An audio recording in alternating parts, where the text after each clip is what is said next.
కర్మ వేగం అధికారానికి సంబంధించినది.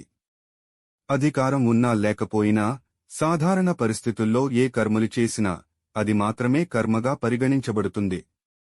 మనస్సుతో అంటే మీరు దానిని పూర్తి మనస్సుతో మరియు జ్ఞానంతో చేశారు. జీవి ఆ కర్మల పర్యవసానాలను చాలాసార్లు చెల్లించాలి.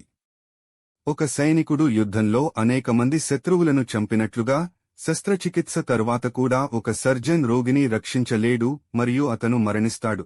మరియు ఒక దొంగ గుర్తించబడి పట్టుబడతాడనే భయంతో ఒకరిని చంపుతాడు.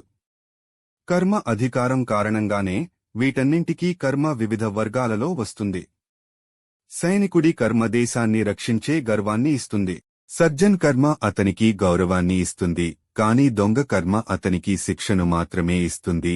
రాజు అతన్ని శిక్షిస్తాడు, అప్పుడు యమరాజు అతన్ని శిక్షిస్తాడు. తరువాత కర్మ ఫలితంగా తదుపరి జన్మలలో అతను చాలాసార్లు శిక్ష అనుభవించాల్సి ఉంటుంది. అంటే మీకు అర్హత ఉన్న పనిని మాత్రమే చేయండి.